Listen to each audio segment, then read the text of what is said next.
उत्सर्जन तंत्र। उत्सर्जन मतलब क्या होता है करण? उत्सर्जन मतलब क्या होता है? उत्सर्जन से क्या समझते हो? उत्सर्जन का क्या मतलब होता है बेटो? उत्सर्जन जब हमारे शरीर में जो गंदगी होती है उसको हम जब शरीर से बाहर निकालते हैं तो उसको क्या कहते हैं? उत्सर्जन। शरीर की गंदगी यानी अपशिष्ट पदार्थ को शरीर से बाहर निकालना क्या कहलाता है? उत्सर्जन। ठीक है। उत्सर्जन कहाँ से होता है? ये है तुम्हारा वृक्क। ठीक है। वृक्क मतलब किडनी तो सुना होगा, किडनी शब्द सुना है ना, तो किडनी को ही हम लोग हिंदी में क्या बोलते हैं? वृक्क।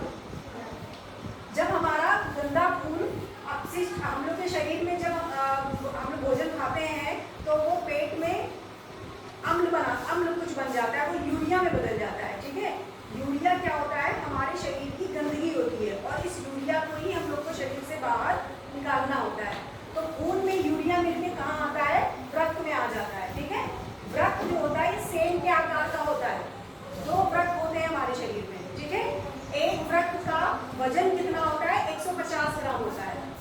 एक वृक्क 150 ग्राम का होता है और 2 वृक्क होते हैं। 2 वृक्क, ये वृक्क जो होते हैं छन्नी का काम करते हैं। जैसे हमारे छन्नी होती है दूध छानने वाली, चाय छानने वाली, वैसे ये छन्नी का काम हमारे शरीर में करती है। और खून जो होता है यूरिया वाला वो कहाँ आता है? वृक्क के अंदर आता है। फिर वृक्क में आकर क्या होता है? खून छाना जाता है और जो यूरिया होती है वो यूरिया इस मूत्र वाहिनी से होती हुई कहाँ आ जाती है? मूत्राशय के अंदर। ये एक बैग होता है नीचे जहाँ पे तुम्हारे, जिसको मूत्राशय कहते हैं, और इसी में आकर यूरिया इकट्ठा हो जाती है। ठीक है। और फिर यहाँ से ये मूत्र मार्ग से होता हुआ बाहर निकल जाता है।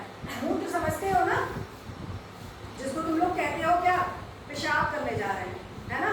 तो वो जो हम लोग का मूत्र होता है उसमें 95% पानी होता है और 2.5% यूरिया होती है। ठीक।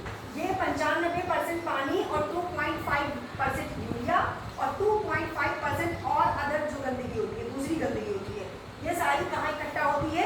मूत्राशय में। एक इधर से और इधर से, 2 तरफ से।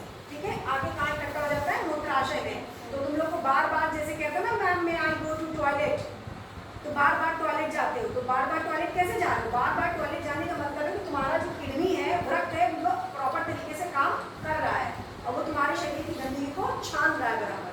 छान के जो गंदगी है उसको तुम्हारे मूत्राशय में लाके इकट्ठा कर रहा है और जब भर जाता है हमारा ब्लैडर, तब हमको महसूस होता है कि अब हमको उसको शरीर से बाहर निकालना चाहिए। तभी हमें महसूस होता है कि अब हमको टॉयलेट जाना है। ठीक है। और टॉयलेट जब जाते हैं तो मूत्र मार्ग जो हमारा है इसी से वो शरीर से बाहर निकल जाता है।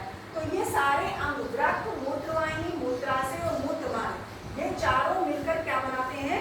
उत्सर्जन तंत्र बनाते हैं। क्या बनाते हैं? उत्सर्जन तंत्र बनाते हैं। ठीक है। हम लोग पूरे दिन भर में 1 से लगभग 2 लीटर तक, ठीक है, 1 लीटर से लेके 2 लीटर तक हम लोग मूत्र अपने शरीर से बाहर निकालते हैं। ठीक। जिसमें तुम्हारा 95% पानी होता है और 2.5% यूरिया होता है, 2.5% आदर गंदगी होती है। और जब वृक्क काम करना बंद कर देता है, शरीर में हमारे 2 किडनी होती है, 2 वृक्क होते हैं, अगर एक आपका खराब हो जाता है तो भी हमारा शरीर एक किडनी से काम करता रहता है। समझे? जैसे तुम्हारे घर में 2 छन्नी होती है, एक खराब हो जाएगी तो हम दूसरे से काम करते रहेंगे। उसी तरीके से हमारे भी शरीर में 2 किडनी होती है, अगर एक हमारी खराब हो गई तो दूसरी किडनी से हमारा काम चलता रहेगा। लेकिन जब दोनों खराब हो जाती हैं, दोनों किडनियां काम करना बंद कर देती हैं, तब क्या होता है? डॉक्टर लोग जो होते हैं वो आर्टिफिशियल तरीके से तुम्हारे शरीर की गंदगी को शरीर से बाहर निकालते हैं और इस प्रक्रिया को हम लोग क्या कहते हैं? डायलिसिस